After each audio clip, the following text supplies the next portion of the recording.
The dust kicked up by her tired horse finally settled as Clara Chapman pulled the mare to a halt just outside Silver, Waiter, Colorado.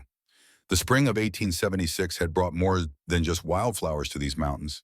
It had pushed her nearly 2,000 miles from Boston, with only heartache for company and grit in her soul.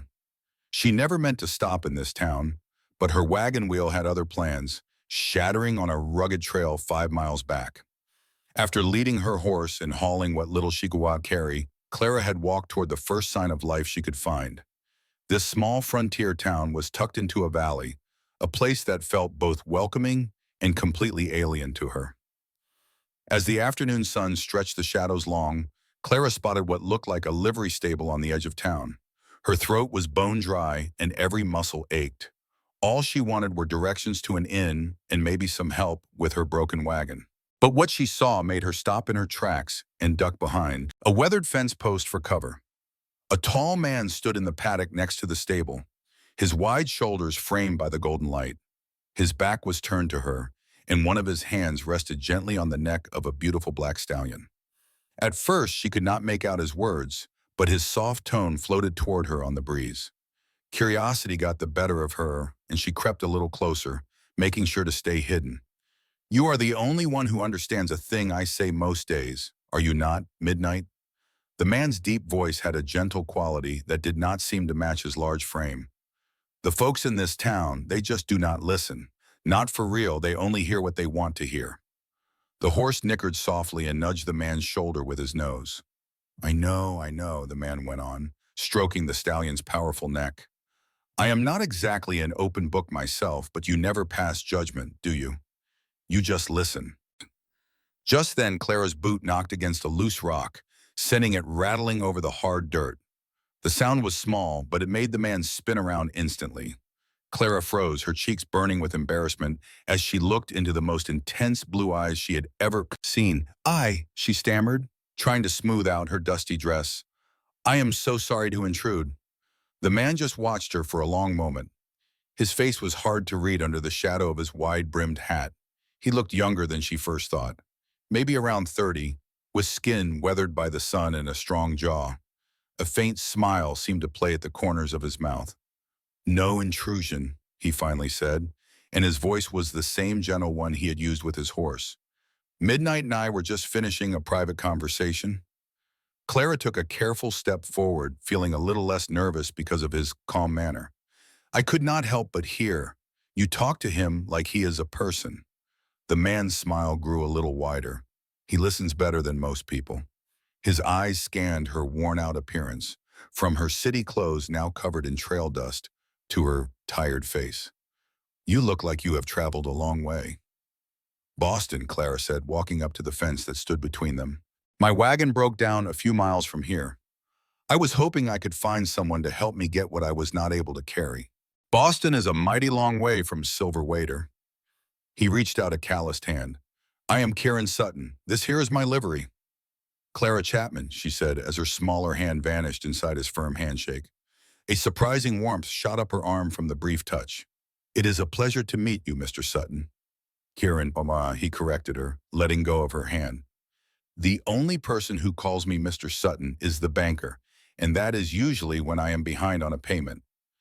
Clara let out a real smile, the first one she had felt in months. "Kieran, then. Well, let me get Midnight settled in, and then I will hitch up a wagon to go get your belongings. You can wait inside if you want. There is fresh water in the pitcher, and it is a lot cooler in there." Clara nodded with gratitude, suddenly realizing just how thirsty and tired she was. While Kieran led his horse into the stable, she went into the small building that was his office and home. It was simple but clean inside. There was a desk with some books, a small bed in one corner, a table with 2 chairs, and a little stove. Clara poured some water from a clay pitcher into a tin cup and drank it all down. Before, she sat on one of the wooden chairs. She looked around the room and noticed a few personal things. There was a shelf with old books, a hand-carved box on a small table, and a colorful quilt on the bed that had seemed out of place in a bachelor's home. A few minutes later, Kieran came inside, took off his hat, and hung it on a hook by the door. Without the shadow of the hat, she could see his face more clearly. He had high cheekbones, a straight nose, and those incredible eyes that seemed to change from blue to gray in the light. "So, whereabouts did you leave that wagon?" he asked, pouring himself a cup of water. Clara told him the location, remembering the landmarks she had passed on her way to town. "I know the place," Kieran said with a nod. "We should be able to get there before it gets dark. Anything we cannot carry tonight, I will go back and get for you tomorrow." He paused for a moment, looking at her closely. "If you do not mind me asking, Miss Chapman, what brings a lady from Boston all the way out to Silver Waiter? This town is not exactly on the main road west." Clara paused, not sure what to tell this kind stranger. "I am looking for a new beginning," she finally said, which was a truth that did not reveal too much. "My father passed away not long ago, and there was nothing left for me back in Boston." "I am sorry for your loss," Kieran said, and the simple honesty in his voice almost made her lose her composure. "Thank you." Clara blinked fast, fighting back a sudden wave of tears. "Are there any places to stay in town? I will need a room while I figure out what to do next." "Mrs. Murphy has a boarding house over on Pine Street. The rooms are clean and the food is good. I can take you right there after we get your things." He grabbed his hat from the hook. "Ready to go when you are." The trip to get Clara's belongings took even longer than they thought. The wagon wheel was broken for good, just like she had said, but Kieran was able to load her trunk and most of her other possessions onto his own wagon. By the time they got it back into town, the sun had set, and the kitchen at the boarding house was already closed for the night. "I am afraid you missed supper," Mrs. Murphy told us kindly, as Clara signed her name in the guest book. The woman was round and busy, with graying hair and a friendly face. "But I can fix you up a plate of something cold if you are really hungry." "That is very kind of you. Thank you," Clara said, realizing she was starving. "I will bring your trunk up for you," Kieran offered, already lifting the heavy wooden chest.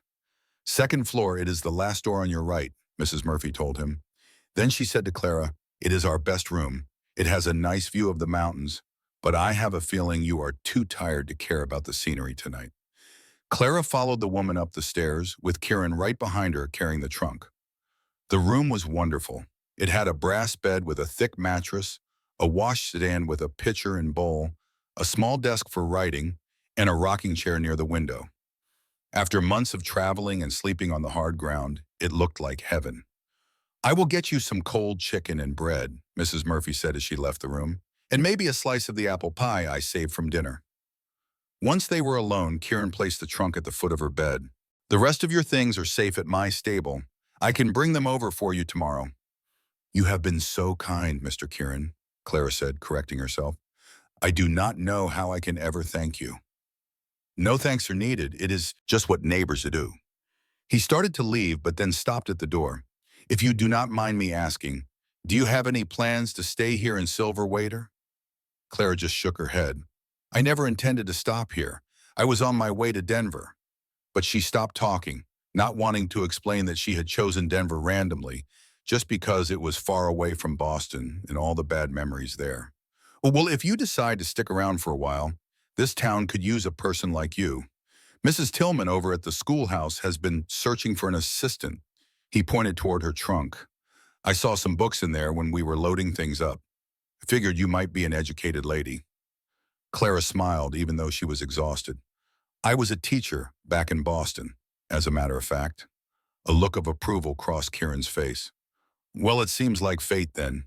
Your wagon breaking down right here." With that, he gave a small salute by touching the brim of his hat.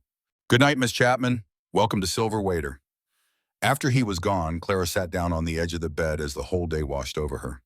When Mrs. Murphy came back with the food, she ate without really tasting it, her mind busy replaying her meeting with the quiet cowboy who talked to his horse. He spoke to his horse like it was his oldest friend and lifted her heavy trunk like it was filled with feathers. That night, sleep came easy and deep, with no bad dreams for the first time in ages. And when Clara woke up with sunshine pouring through her window and a rooster crowing somewhere off in the distance, she felt something she never expected to feel in this strange place so far from home. It was a tiny, fragile little spark of hope. The morning sun seemed to clear Clara's head and give her a sense of purpose. She had a good, solid breakfast in Mrs. Murphy's dining room with 4 other boarders, who all stared at the new arrival, not even trying to hide their curiosity. Then Clara went out to see what this town of Silver Waiter was all about. It was mostly one main street with businesses on both sides. There was a general store, a bank, a sheriff's office, a little church, and a saloon that looked like it was doing good business, even that early in the day. Women in simple cotton dresses and men in their work clothes walked with purpose along the wooden sidewalks.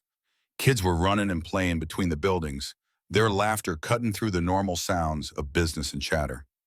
Clara found the schoolhouse without any trouble.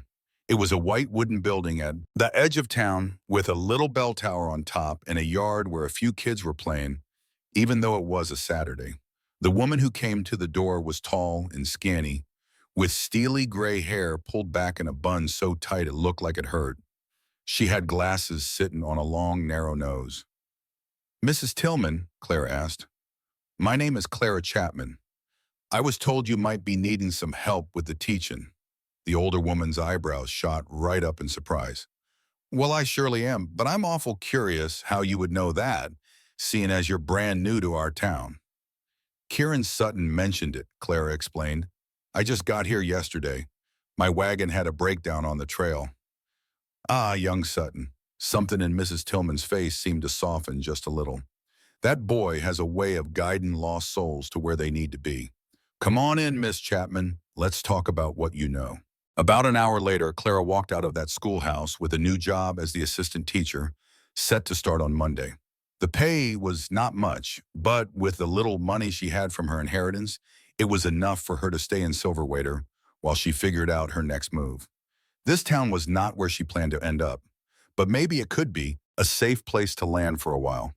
Her next stop was Kieran's livery stable to get the rest of her things and to thank him properly for all his help. She found him out in the corral, working with a young bay mare that was dancing around him, nervous as a cat. "Easy now," he said to the horse, his voice carrying that same gentle sound Clara had heard before. "Nobody's going to hurt you. You just need to trust a little."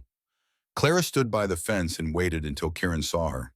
When he did, a big smile broke out across his face.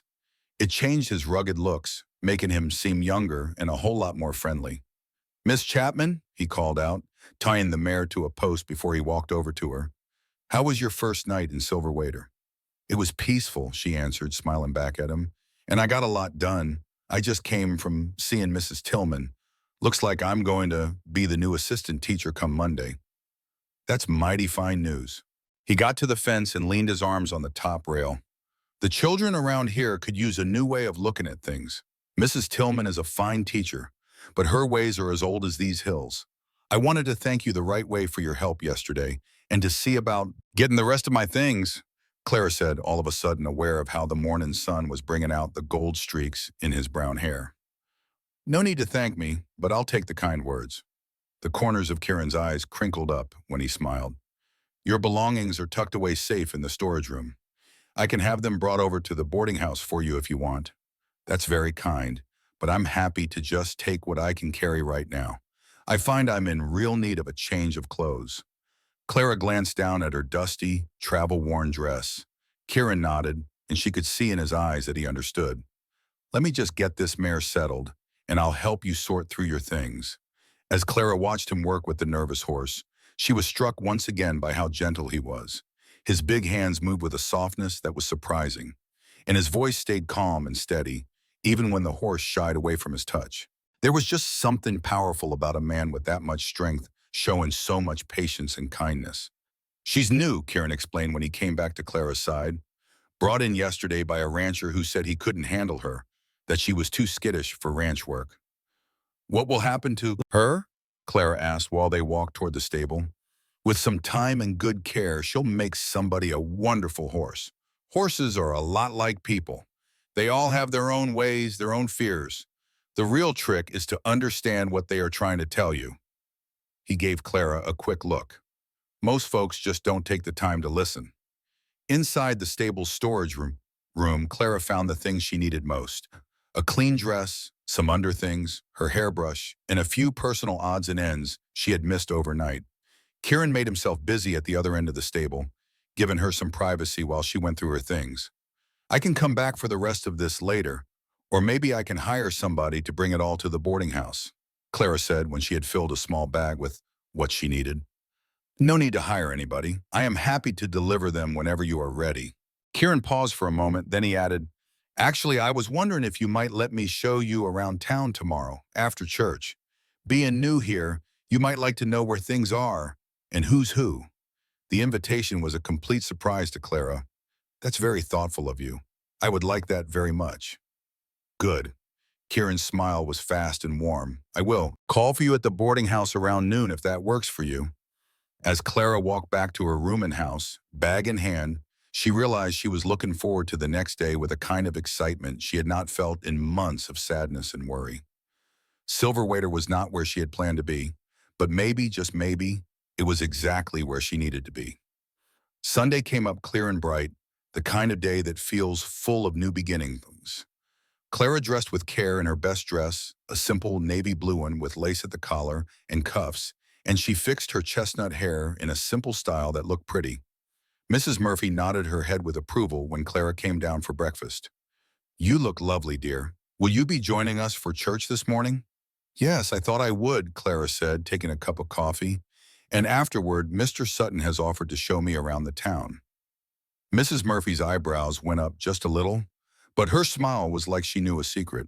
Has he now? Well, you could do worse for a guide. Kieran knows everything and everyone in these parts.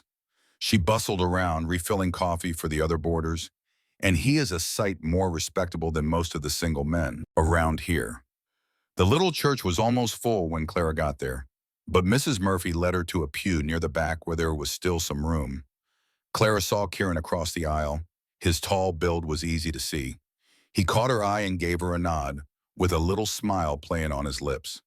The service was simple but full of heart, and the people sang the hymns with a lot of spirit, even if they were not always in the right key. Clara found herself feeling touched by the sense of community that filled the plain little building. Back in Boston, she had gone to a huge church with stained glass windows and high ceilings, but it was all so formal it kept people at a polite distance from each other. Here, kids wiggled on their parents' laps, neighbors leaned in to whisper things to each other, and the pastor knew everyone by their first name. Afterward, on the church steps, Clara found herself being introduced to what felt like half the town.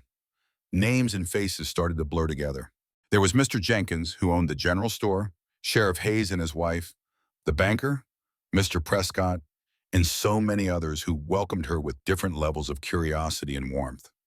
Quite the reception committee, Kieran, he remarked, finally making his way over to her. Clara confessed she was feeling a little swamped, but thankful to see a friendly face in the crowd. Folks have been mighty welcoming, but I am afraid I will not recall a single one of these names. He promised her that they would understand. Are you ready for that look around town? I was thinking we could start with a bite at the hotel. Their Sunday dinner is something you ought to try at least once. For a frontier town, the dining room was quite fancy, with clean white tablecloths and real silver forks. Clara felt herself start to unwind as they sat down at a table in the corner, away from the prying eyes of the other patrons. So, tell me about yourself, Kieran, she prompted after the food was ordered. Have you lived in Silverwater your whole life? Born and bred, he answered, his fingers tracing the design on the cloth. My daddy set up the livery stable.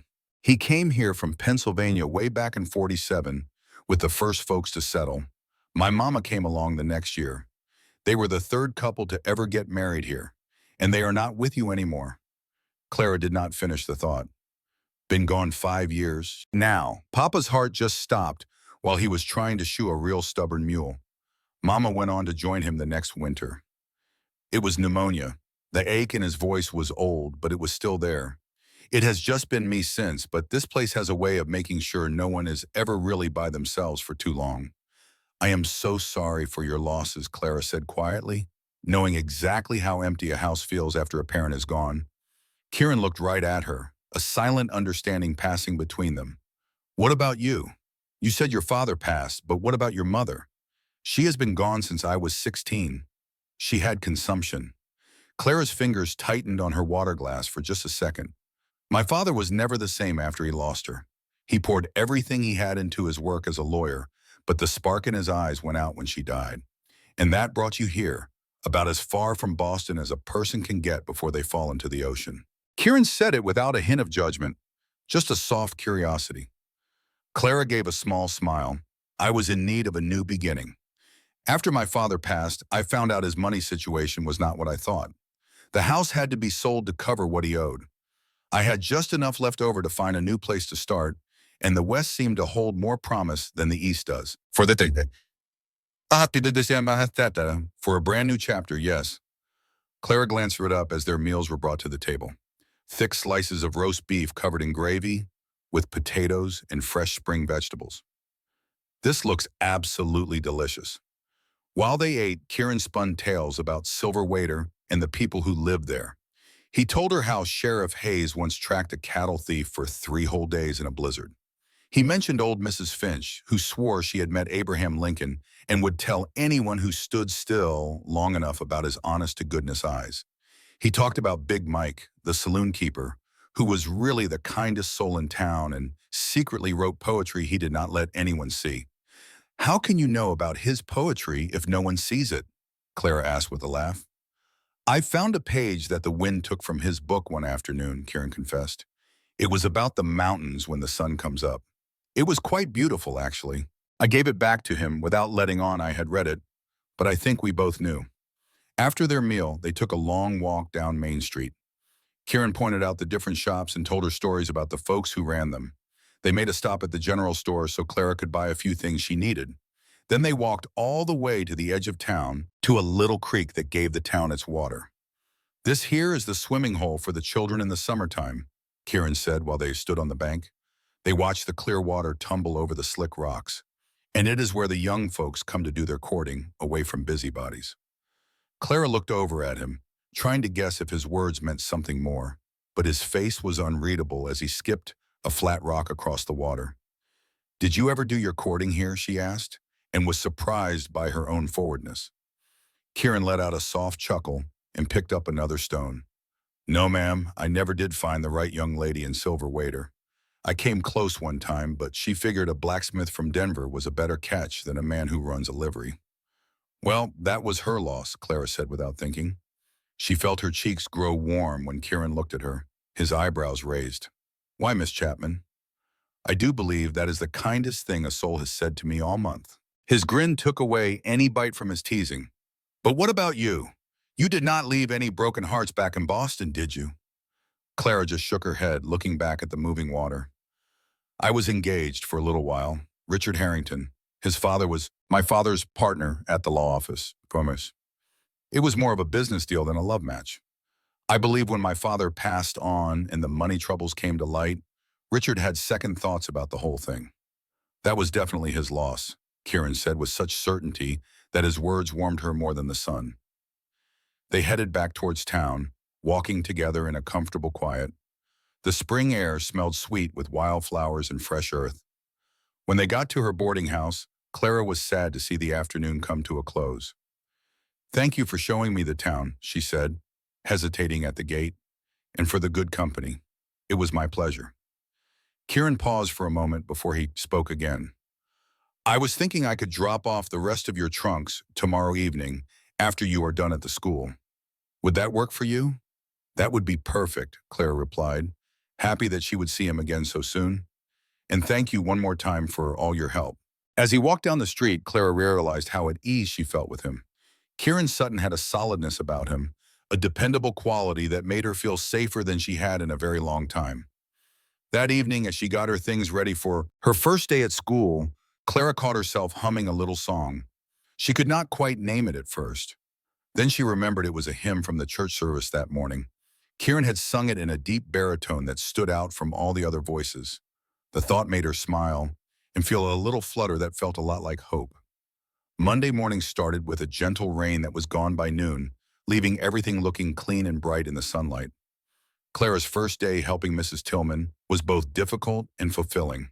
The one-room schoolhouse had children from 6 to 16 years old, all at different stages of learning and all with different amounts of interest. By the time the day was over, Clara's throat was sore from reading and explaining numbers, but her heart was completely full. These children of the West had a straightforwardness and a hunger to learn that was a welcome change from the wealthy and sometimes bored students she had taught in Boston. You handled yourself well, Mrs. Tillman noted, as they straightened up the classroom after the students had gone home.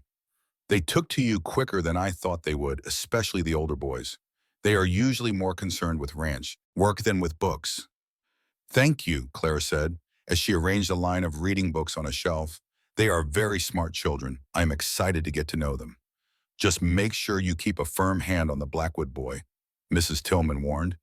Tyler's home life is a hard one, but that is no reason to cause a ruckus. Clara thought of the dark-haired 12-year-old boy who sat in the very back. His face was closed off, but his eyes missed nothing. He had answered her questions right when she called on him, but had not said a word otherwise. What is his home life like, if you do not mind me asking? Mrs. Tillman sighed, taking off her glasses to wipe them on a cloth. His father has a fondness for the bottle and a quick temper. His mother tries her best, but she has 5 smaller children to look after.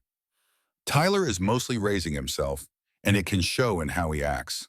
Clara nodded, deciding to keep a special eye on the boy. From what she had seen, the students who were the most trouble were usually the ones who needed the most kindness.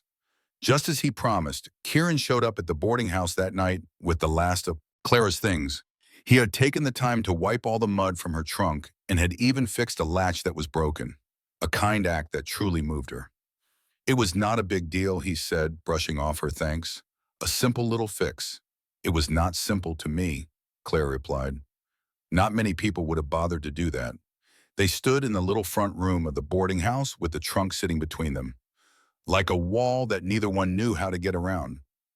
Mrs. Murphy kept finding reasons to come in and out, pretending to dust, but really just wanting to see what was going on. So how was your first day teaching? Kieran finally asked, holding his hat in his hands.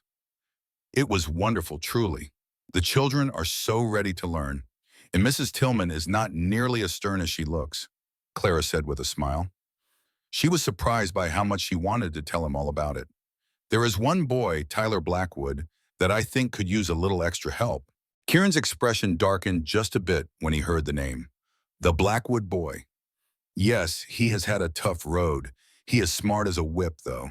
You know him? I know just about everyone in this town, Kieran reminded her gently.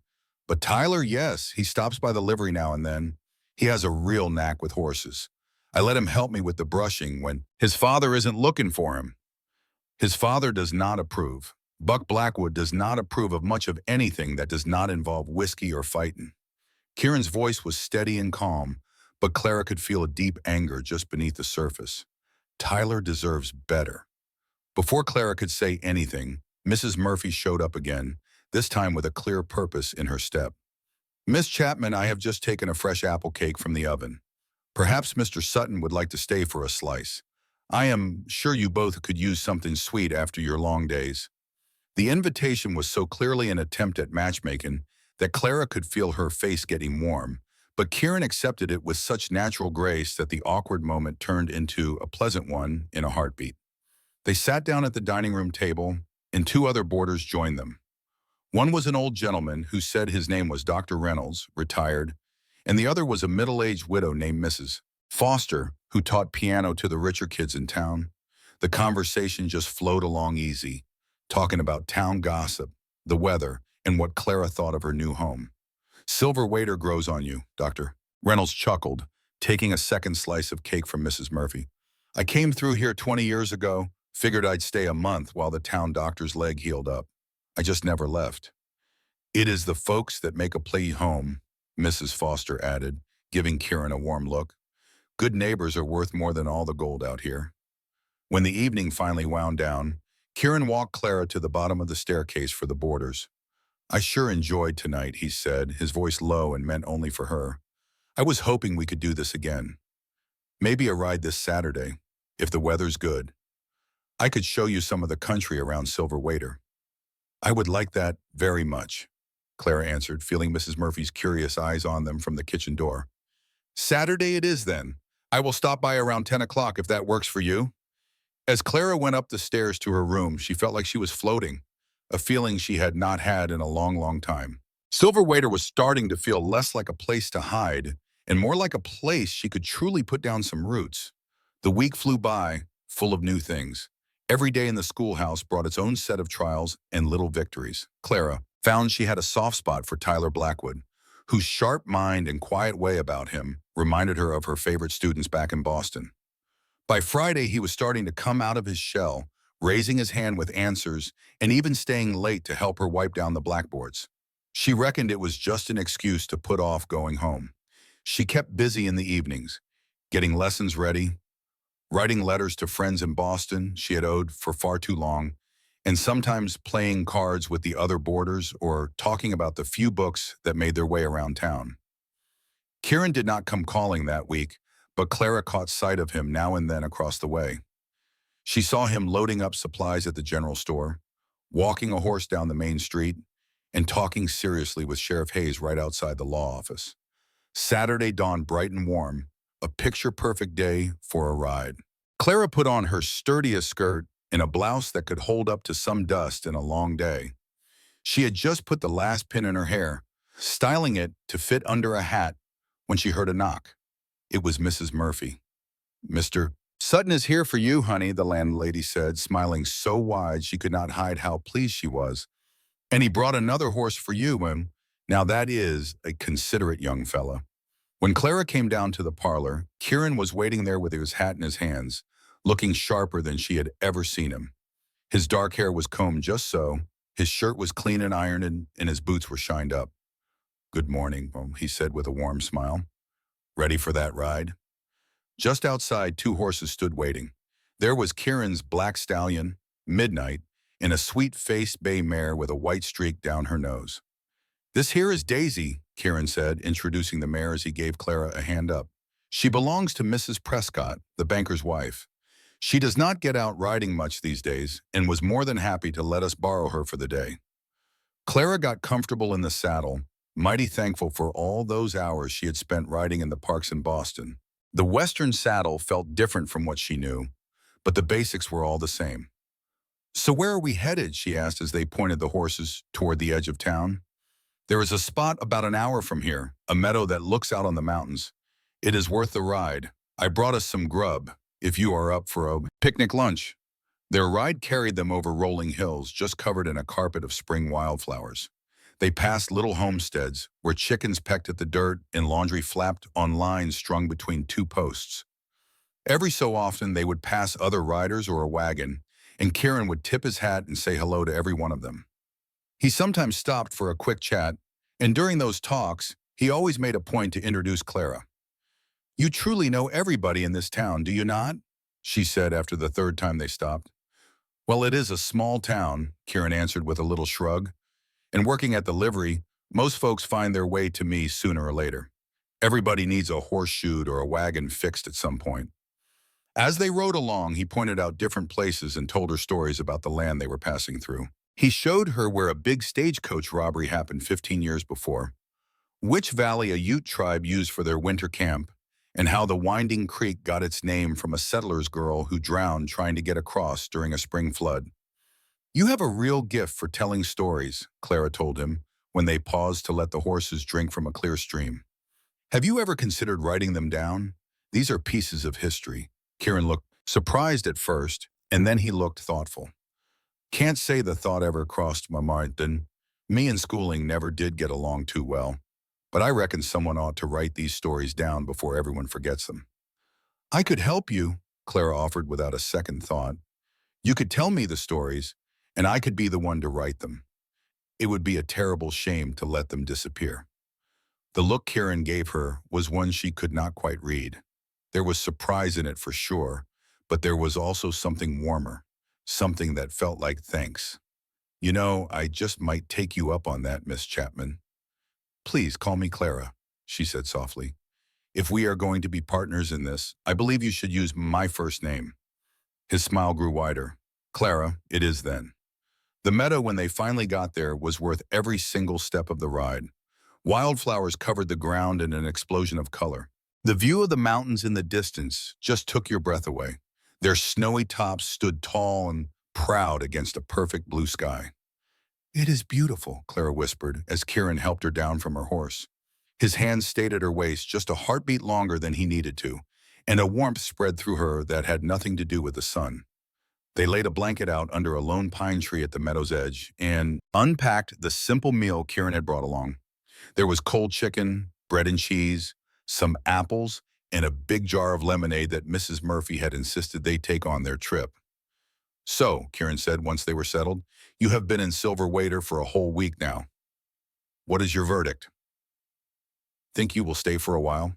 Clara thought about his question as she looked out past the meadow to the mountains. "I believe I just might. I feel like I am doing something important at the school, and everyone has made me feel so welcome."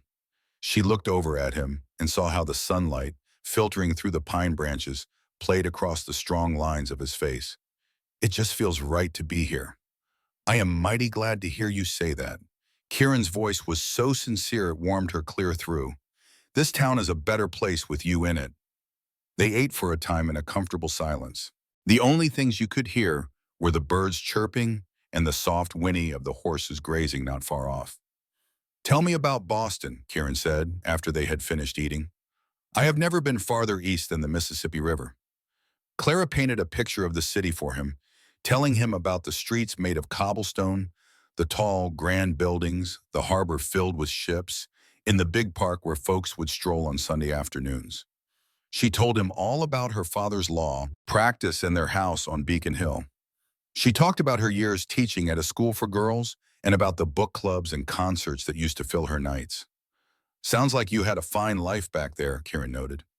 "Do you miss it?" "Some parts," Clara had to admit. "I miss the libraries more than anything, I think, and some of the things you just get used to in a big city. But Boston had started to feel like the walls were closing in, especially after my father passed.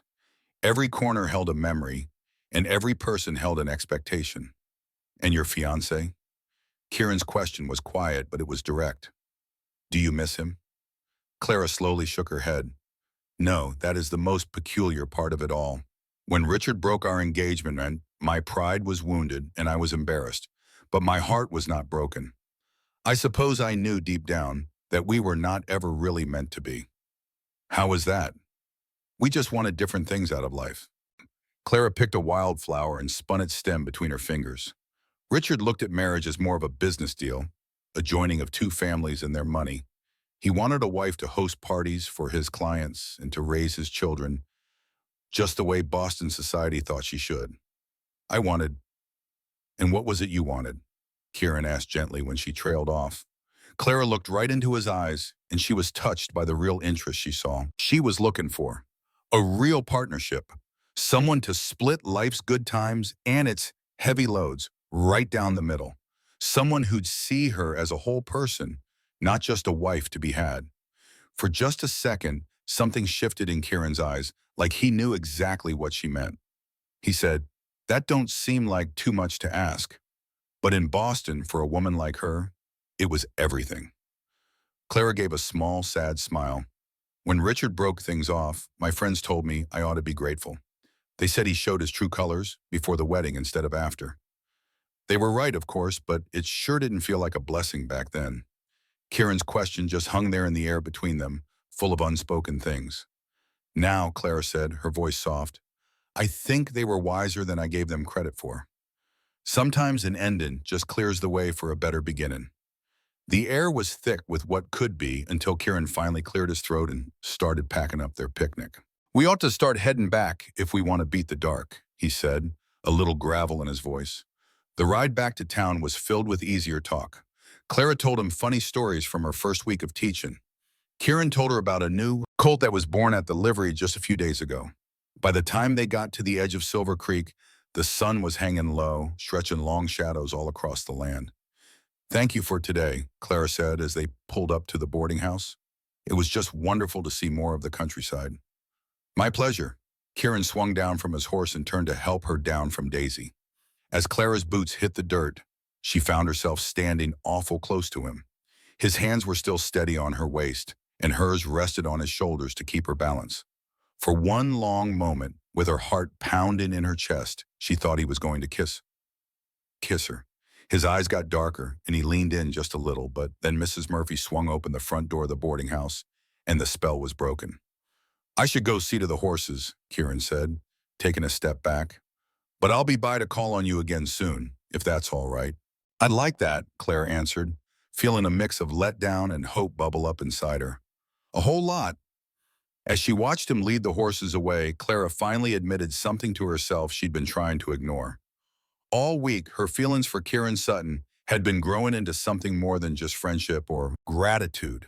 She couldn't say if those feelings were smart or foolish, but there was no denying they were real. The next few weeks fell into a rhythm that started to feel more like a life and less like just passing through. Clara's days were full of teaching, and she got to know her students, learning what made each one of them tick. Young Tyler Blackwood kept opening up to her. He was blooming under her kindness in a way that made her happy but also worried her sick. One Tuesday after school, she brought it up with Kieran as they walked toward the livery. He had asked her to come see the new colt. I worry about him, she admitted. Mrs. Tillman mentioned his home life is rough, and I've seen bruises on his arms twice now. Kieran's jaw went tight. Buck Blackwood's got a heavy hand, especially when he's been drinking. Sheriff Hayes has had words with him more than once, but it don't ever change a thing. Isn't there anything else that can be done? In Boston, we have groups that help prevent cruelty to children. This ain't Boston, Kieran reminded her, his voice gentle, but firm. Out here, how a man runs his family is mostly his own affair, long as he don't kill nobody. It ain't right, but that's just the way it is. That doesn't mean we have to just accept it, Clara insisted. She stopped on the wooden sidewalk to face him straight on. Tyler is a bright, sensitive boy. What happens to him matters. Kieran's face softened as he looked down at her. You really do care for these children, don't you? Of course I do. How could I not? The passion for her work was plain in her voice. That's one of the things I admire most about you, Kieran said, his voice low and quiet. Your heart, how deep you care. That simple praise warmed Clara more than any fancy compliment ever could. Before she could find the words to answer, a shout from across the street got their attention. Tyler Blackwood was running toward them. His face lit up with pure joy. Mr. Sutton, Miss Chapman, he yelled, ducking around a wagon to get to them. Did Midnight have her foal yet? Pa said I could come see it if it was born. Kieran grinned at the boy's excitement. Just yesterday, Tyler. Perfect timing. We're headed there now if you want to come along. The boy fell in step right beside them. His earlier excitement settled into a quiet eagerness that tugged at Clara's heart. This was a child learning way too young to hide what he felt, just to keep from getting his hopes dashed. The colt turned out to be a long-legged little thing with a white star on his forehead. Just like his mama, as Kieran pointed out. His legs looked too thin to hold him up.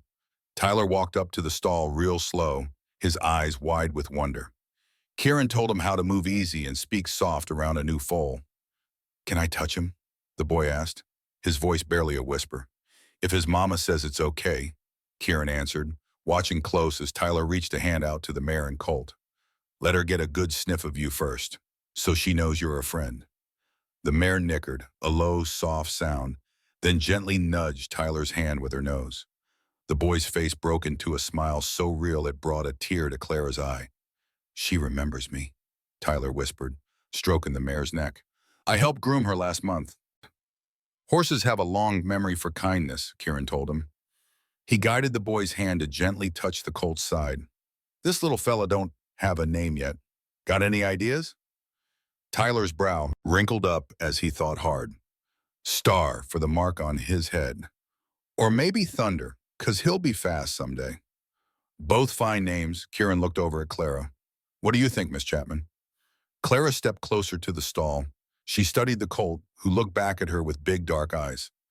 What about Spirit? He looks like he has a strong one. Spirit, Tyler said, testing the name. I like that. It sounds brave. Spirit it is then, Kieran decided, ruffling the boy's dark hair. And you can help me train him when he's old enough, if you'd like. That offer made Tyler stand up a little taller, his pride plain to see. Really? You'd let me help? You got a way with horses? Kieran said, his voice serious. That's not something you can teach. It's a gift. Clara watched them, her heart feeling full to bursting. Kieran's kindness to this boy said everything about the kind of man he was, proving what she had already started to believe about the man underneath the dusty cowboy hat. When it was time for Tyler to go home, Kieran walked with him to the big livery door.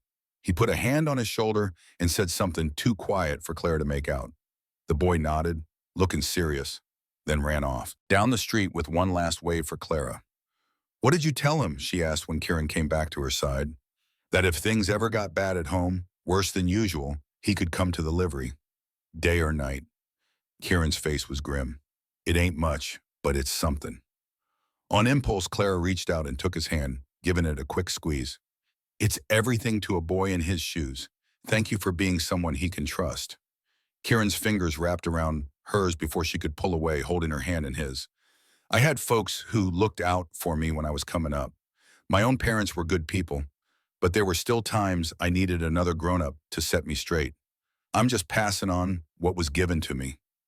They stood like that for a good long while, their hands joined, their eyes meeting in a quiet understanding. Clara felt a real shift between them, a connection getting deeper, a feeling that they shared the same good heart that went way beyond just simple attraction. "Would you want to stay for supper?" Kieran asked, letting go of her hand like he didn't want to. "Nothing fancy, just beans and bacon, but I can bake some decent cornbread." "I'd like that very much," Clara said, surprised at how easy the words came out.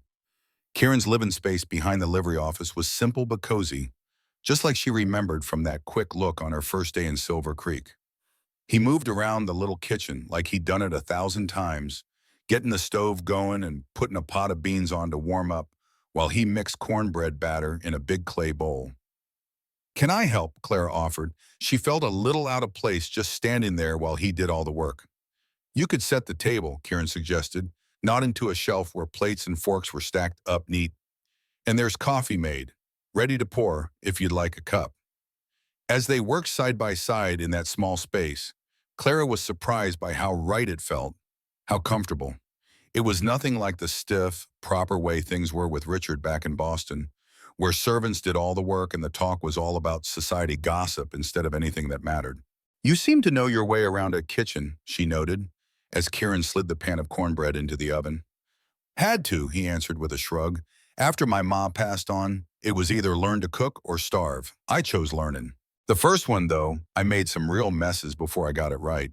Clara encouraged him, grinning at the pained look on his face. "Well, let's just say the local dogs were eating mighty fine for a couple of weeks until I learned the difference between a pinch and a whole handful of salt." Kieran let out a chuckle, thinking back on it. "Pa was a patient man, bless his heart. He would eat anything I served him, even when you could barely tell what it was supposed to be." When the meal was finally ready, it turned out to be much more delicious than Kieran had let on. The beans had a deep, savory flavor. The cornbread was baked just right, and the good company seemed to make every bite even better. They chatted with an easy comfort as they ate, trading stories and thoughts with a kind of openness Clara found so welcome after the stiff society of Boston.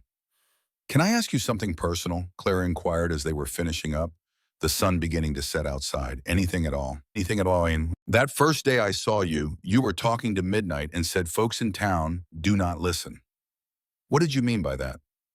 A thoughtful look came over Kieran's face as he weighed her question. "I reckon I meant that most people only hear what they're already expecting to hear. They make up their minds about a fella based on his job or where he's from, and everything they hear passes through that filter. But a horse does not do that." Kieran smiled, and the lines around his eyes crinkled. "Midnight, he just listens. There are no judgments, no expectations. He just accepts you." "That is a rare thing to find in a person," Clara agreed, "but it does happen." Kieran's eyes met hers from across the small table. "You listen like that, Clara. You do it with your students, with young Tyler, with every single person you meet. You hear the words they are actually saying, not just the ones you think they will say." His words warmed her heart. "I do my best. It is important, especially when it comes to children." "With everyone," Kieran corrected her in a soft voice. "It is a genuine gift that you have.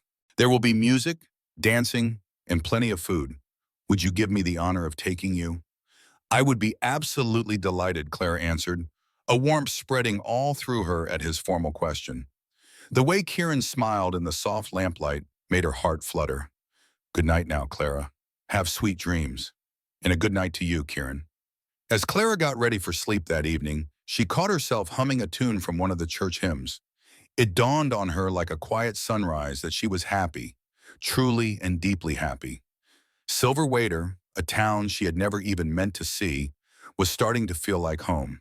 And Kieran Sutton, a man she had met purely by chance, was becoming someone she could not imagine her life without. The church social on Friday night made the simple building feel like the most festive spot in the world. Lanterns dangled from the branches of trees in the yard. Long tables were heavy with food brought by all the families, and a little band of musicians warmed up their instruments for the dancing. Clara put on her finest dress, a light blue silk she had kept from her days in Boston, even though it was not practical for the frontier. When Kieran arrived to pick her up from the boarding house, the look of appreciation in his eyes made it all feel completely worth it. "You look absolutely beautiful," he said, with simple honesty, offering her his arm to walk to the church. "Why, thank you. You look quite handsome yourself." And he certainly did, dressed in a fresh shirt and vest, with his wild hair combed down for the night and his boots polished until they shone. The whole evening turned out to be even more wonderful than Clara could have hoped. She met more of the townspeople, tried all sorts of dishes from familiar to wonderfully strange, and was welcomed into every conversation like she had lived there her entire life. As soon as the musicians struck up a tune, Kieran led her to the open area that was their dance floor. "May I have this dance, Miss Chapman?" "You certainly may, Mr. Sutton," she answered with a proper curtsy that brought a grin to his face. Kieran was a natural dancer, leading her through the fast-paced reels and slower waltzes with an easy confidence. During one of the livelier songs, Clara spotted Mrs. Tillman watching them from the edge of the crowd, a rare smile softening her usually stern expression. "It looks like Mrs. Tillman approves," she whispered to Kieran as they spun in the dance. "Well, she ought to," he answered with a little wink. "She is the one who taught me how to dance when I was 14 and nothing but knees and elbows. She said no boy from her school was going to embarrass her at a social by shuffling around like a bear with sore paws." The thought made Clara laugh out loud, getting some curious looks from the other dancers. "I have a hard time picturing you being awkward." "Oh, I was a real sight, you can believe that. I grew 6 inches in a single summer and could not figure out where my own arms and legs were." Kieran spun her in a perfect circle that made his story hard to believe. "I surely did test Mrs. Tillman's patience." As the night went on, Clara saw Tyler Blackwood standing by himself near the food tables, just watching the dancers with a wishful look in his eyes. She gently nudged Kieran and pointed toward the boy. "Poor Tyler. It seems like he wants to dance but does not know where to start." Kieran looked over and his face softened. "You just wait here for a moment." Clara watched him walk over to the boy and leaned down to say something in his ear. At first, Tyler seemed hesitant, but he grew more interested as Kieran kept talking. Finally, the boy gave a nod, and Kieran led him over to a group of children getting ready for a simple folk dance. "What did you tell him?" Clara asked when Kieran came back to her. "I told him that knowing how to dance is a useful skill, just like riding a horse or roping a steer, and that Mrs. Tillman would be very impressed if he learned, since she values a complete education." Kieran's smile had a touch of mischief in it. "I also mentioned that the girls tend to like the boys who can dance."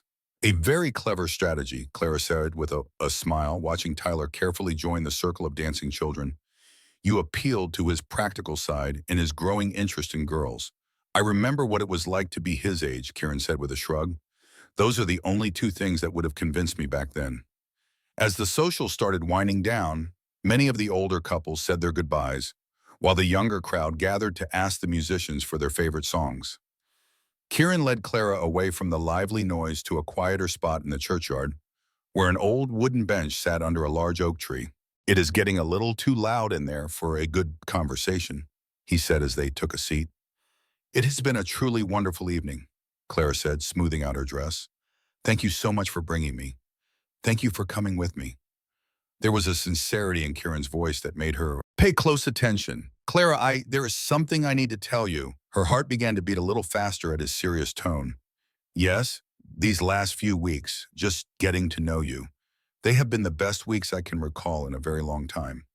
Kieran took a slow, deep breath, and his eyes met hers in the warm lantern light spilling from the church.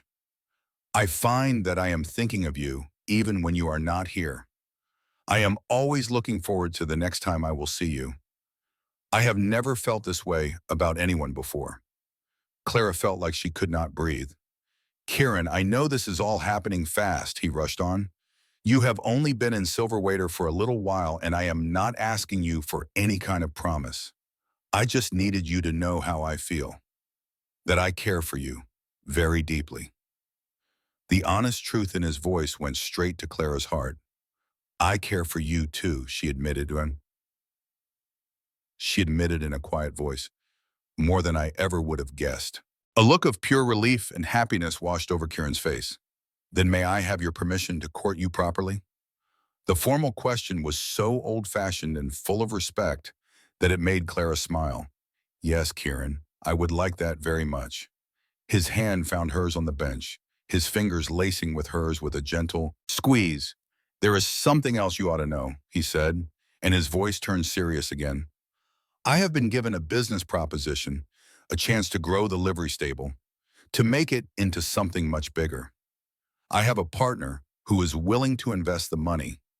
That sounds absolutely wonderful, Clara said, though she could tell there was more to it.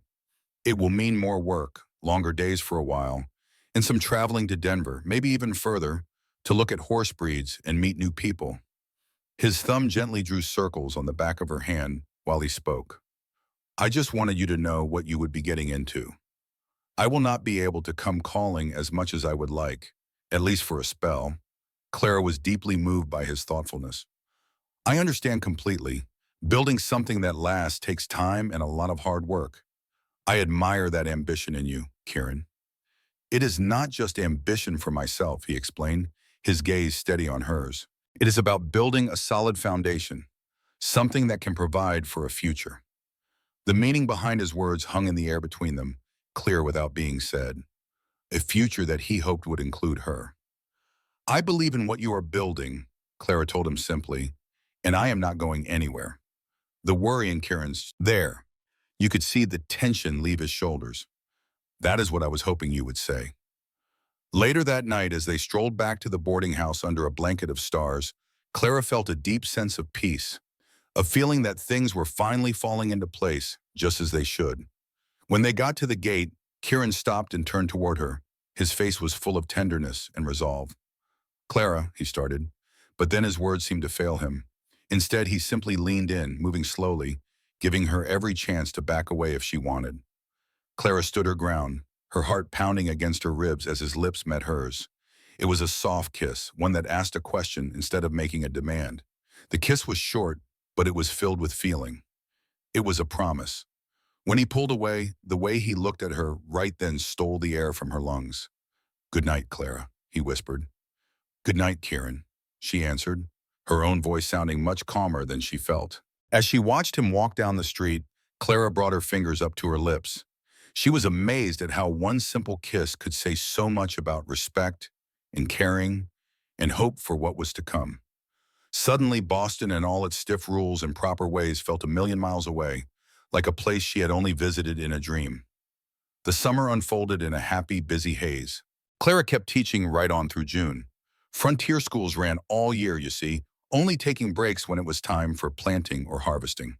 They did not follow the same calendars as those fancy schools back east. When the schoolhouse finally closed for the month of July, she found herself even more occupied. She was helping Mrs. Murphy at the boarding house, lending a hand at the little town library in the corner of the church, and getting things ready for Silver Waiter's big 4th of July celebration. Kieran, just as he promised, was busy making his business bigger. The partner he spoke of was none other than Mr. Prescott, the town banker. That investment let Kieran buy the land next door and start building a larger stable and a real smithy. He took 2 trips to Denver in those weeks. On his second trip back, he brought with him 3 fine breeding mares. He explained to Clara, with pure excitement in his eyes, that they would be the start of a program that would make his livery famous all over the territory. Even with his packed schedule, Kieran always made time for Clara. They would ride together on Sunday afternoons, just exploring the beautiful land all around Silver Waiter. He would take her to the church socials and any town get-togethers. On some of those warm evenings, they would just sit together on the porch swing at the boarding house, talking and talking until Mrs. Murphy would make a show of trimming the lamps inside. That was her signal that it was time for Kieran to head on home. Their courtship just felt right, so natural that Clara felt like she had known him for years instead of just a few months. Kieran was caring but not smothering, and he was respectful without being cold.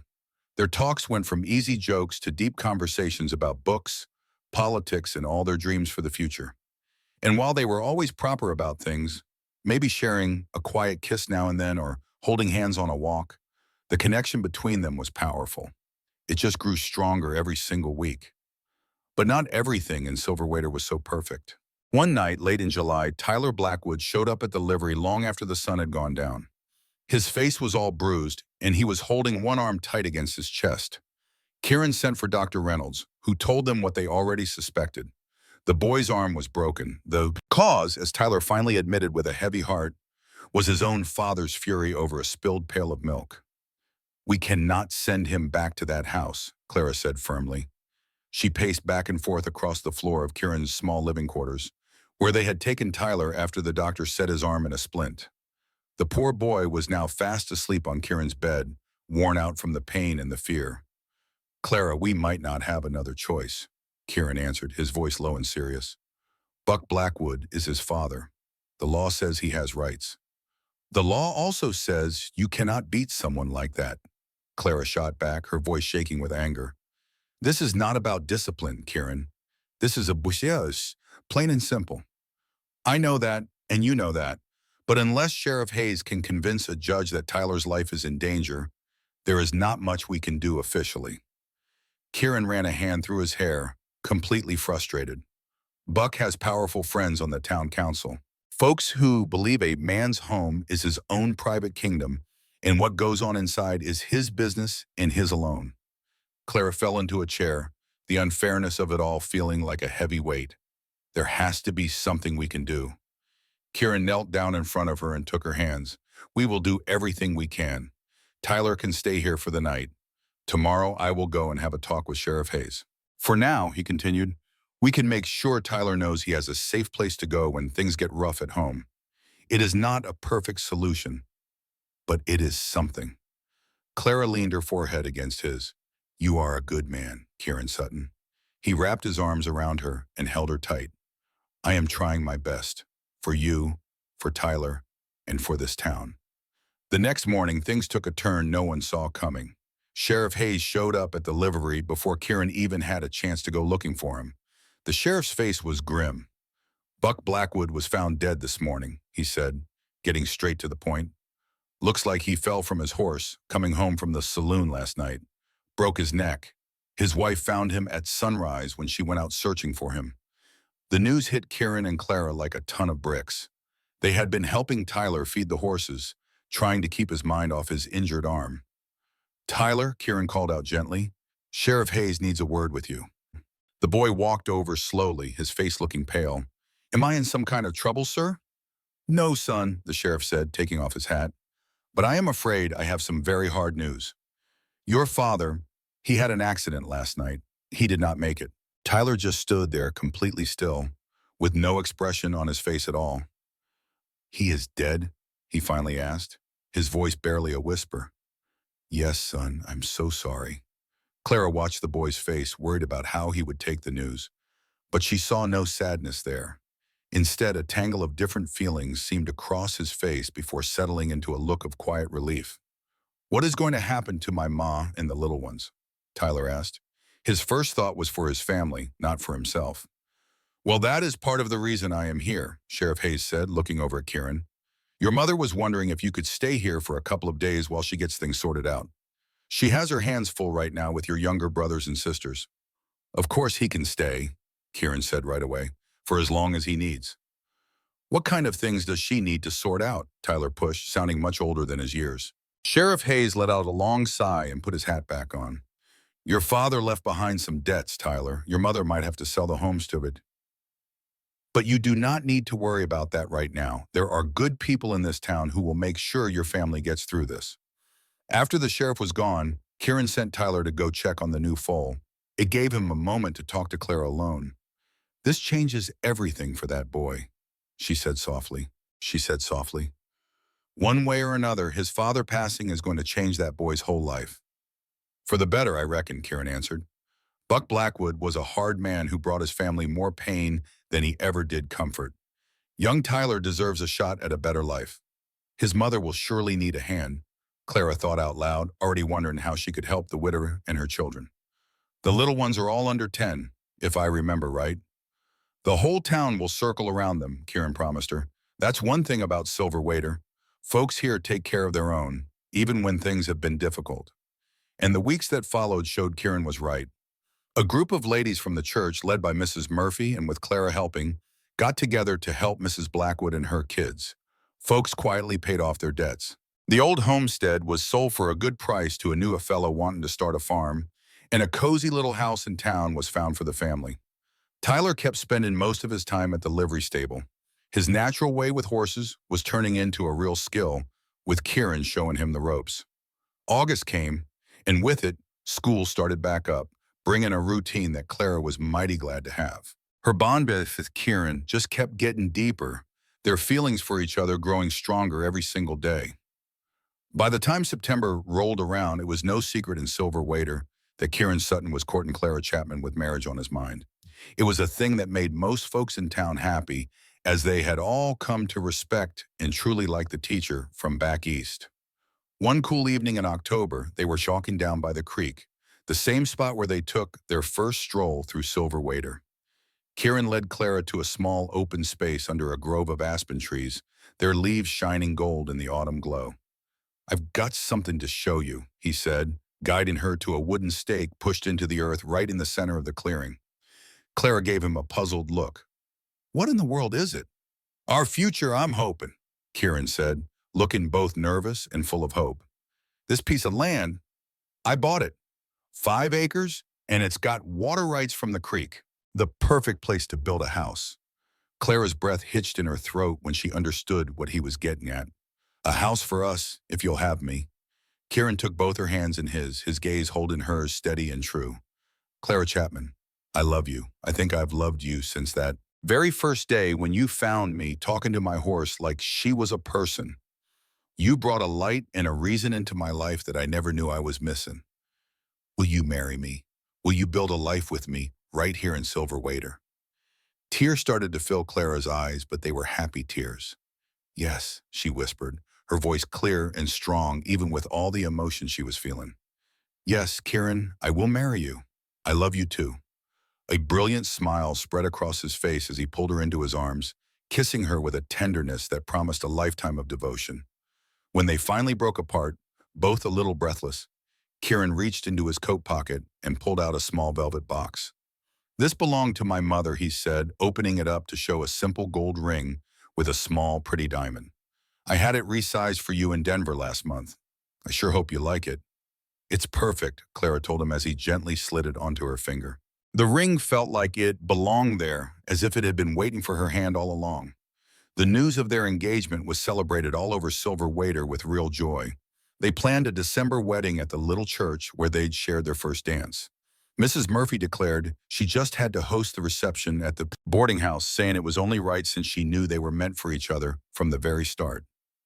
Work on their house started right away, and a lot of the men from town came to help the builders, offering their time for free. Clara found herself getting caught up in planning it all, working with Kieran to make a home that would be just right for them, not just as a couple, but for a family one day. 4 bedrooms, Kieran suggested one November evening, as they looked over the drawings at his little table. "For all the children we hope to have." Clara smiled at the idea, picturing little ones with Kieran's blue eyes and her own dark hair. "Yes, 4 sounds just about right. And a library, please, with shelves that go all the way to the ceiling." "Anything you want," he promised her, reaching over the table to take her hand. "This is our dream, Clara. Yours and mine together." As their wedding day got closer, Clara got a letter she never expected, all the way from Boston. It was from Richard Harrington, the man she used to be engaged to. Just seeing his handwriting on the envelope sent a shiver down her spine. The memory of their bitter goodbye for a moment clouded all the happiness she now felt. With shaky fingers, she opened the letter and started to read. Richard wrote that he was sorry for how their engagement ended, making excuses that money troubles and what his family expected had forced his hand. He'd heard from some old friends that she was out in Colorado now. He wondered if she might think about coming back to Boston, hinting that things were better for him now, and he could make good on their old promises. Clara read the letter not once, but twice before setting it down with a long sigh.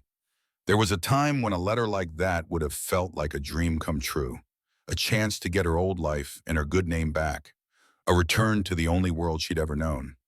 But now it just sounded like a faint whisper from a life that didn't belong to her anymore. That night, she showed the letter to Kieran because she wanted no secrets at all between them. "Are you tempted?" he asked when he finished reading it. His voice was steady, but she could see the worry plain in his eyes. "Boston is your home. It can offer you things that silver waiter never will," Clara finished for him. She shook her head, then took the letter right from his hands and tossed it into the hot stove, where it curled up and turned to black ash. "Boston was my home. Silver waiter is my home now. You are my home, Kieran. There is nothing Richard could offer me that could ever compare to what I've found right here with you." The pure relief and love that washed over his face chased away any final doubt she might have had. Kieran pulled her into a tight hug, holding her like she was the most precious thing in the entire world. "I don't deserve you," he whispered into her hair, "but I swear I'll spend the rest of my life trying to." Their wedding day came on a clear, cold morning, the December sky a bright crisp blue over the snow-kissed mountains. The church was packed with all the townsfolk, and the pews were decorated with pine branches and pretty red ribbons. Mrs. Tillman played the organ as Clara walked down the aisle on Dr. Reynolds' arm. The kind old doctor had offered to give her away since her own father couldn't be there. Kieran was waiting at the altar, a look of pure wonder and love on his face as Clara came toward him in her ivory silk gown, a dress from her old Boston life that she was given a brand new start. And Tyler Blackwood stood right there beside Kieran, proud as could be, serving as his best man. A recent growth spurt had him looking more like a man than a boy. He looked a good 12 years younger, standing there in his new suit. The wedding was a simple affair, but it held a world of meaning. They spoke their vows with strong, clear voices, and you could tell they meant every word. When the preacher declared them man and wife, the little church filled with cheers. Kieran leaned down to kiss his bride, making their promise official before God and all their neighbors. The get-together at the boarding house was a joyful time, with music and dancing that lasted deep into the night. While the party was still going strong, Clara and Kieran slipped away. They took a borrowed buggy to their new house, just finished at the edge of town. "Welcome home, Mrs. Sutton," Kieran said, lifting Clara right out of the buggy and carrying her over the threshold of their very own home. Inside, the rooms were still pretty bare, but they were filled with promise. A fire was already crackling in the hearth, making the polished wood floors glow. Kieran had brought her trunk over earlier, and Clara's books were already sitting on the shelves in the small library he had insisted they build. "It is perfect," Clara whispered, taking it all in, the home they would share and the life they would build. "Not quite yet," Kieran replied, setting her gently on her feet. "But it will be, with time and love, like all good things that are worth the wait." That night, with moonlight spilling through the curtains, Clara and Kieran began their life as husband and wife. Their love was tender and kind, made deeper because they knew this was not just for a moment. This was two souls agreeing to walk the same road for a lifetime. Spring came early to Silver Shredder in 1877, bringing with it new life and fresh starts. The Sutton household fell into a comfortable routine. Clara kept on teaching, and Kieran's livery business grew. Their home became a warm spot for friends to gather and a safe place for anyone in need. Young Tyler Blackwood was a regular visitor, often staying for supper and sometimes the night when his mother needed an extra hand with his younger siblings. By the time summer rolled around, Clara had news of her own to share. A child was on the way, expected to arrive with the first snows of winter. Kieran's reaction was everything she could have hoped for. The pure joy and wonder in his eyes made her fall in love with him all over again.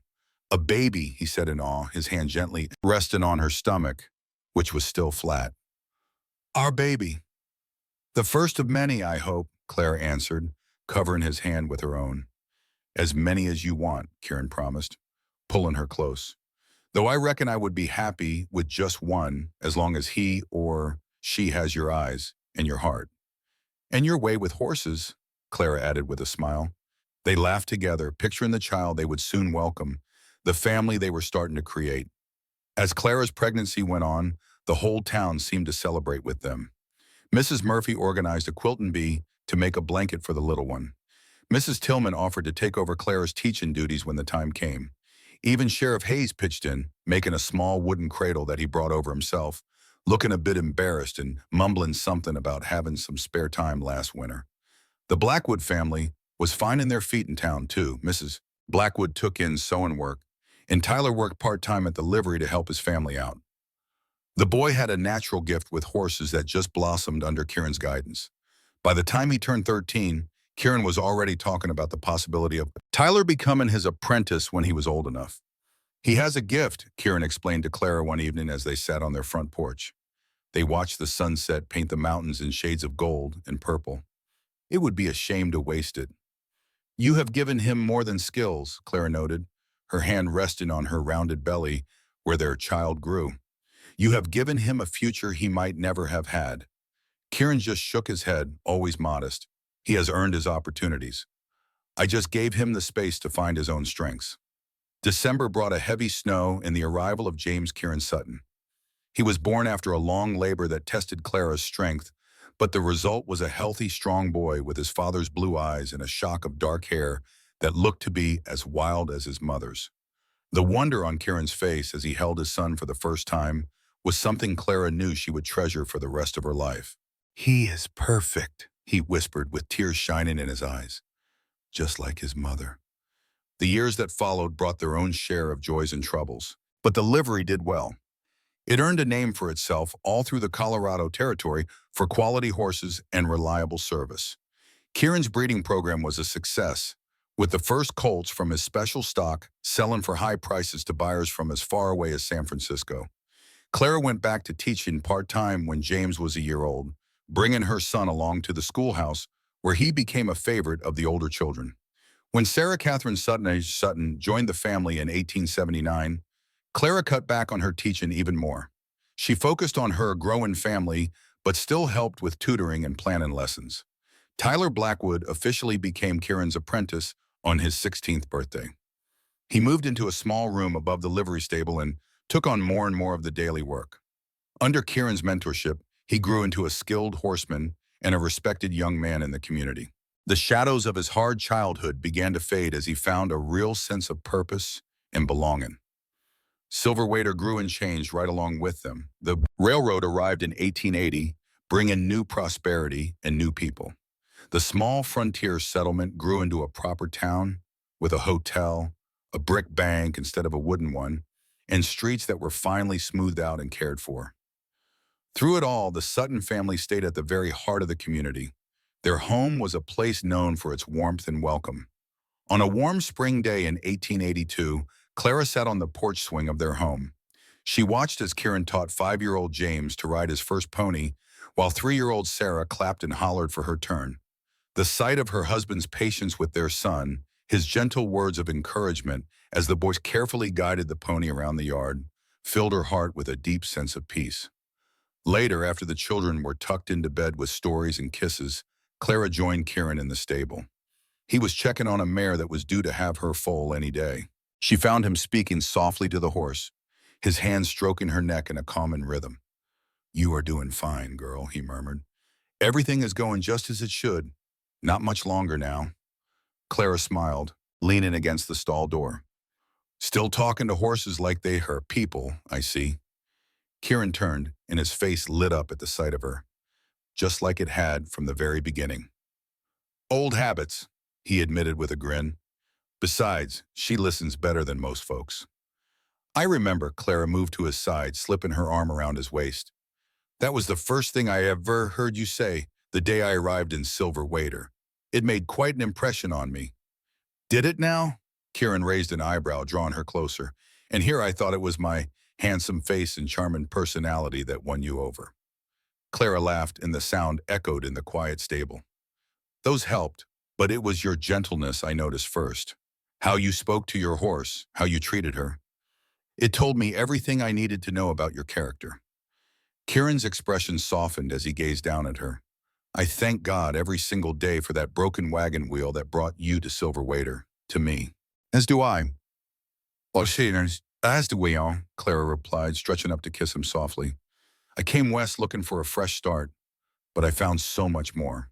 I found home. As they walked back to their house hand in hand beneath a sky full of stars, Clara thought about the journey that had brought her to this moment. From heartbreak in Boston to fulfillment in Silver Waiter. From uncertainty to finding her purpose. From loneliness to a deep and lasting love. The path had been unexpected, unplanned. And yet, it had led her exactly where she was meant to be. With Kieran by her side, Clara knew that whatever troubles the future might hold, they would face them together. Their bond was strong, built on shared dreams and the family they had created. In this small frontier town nestled against the mountains, she had found not just a new beginning. She had found a life richer and more rewarding than anything she could have ever imagined on that dusty spring day when she first overheard a cowboy talking to his horse like a friend.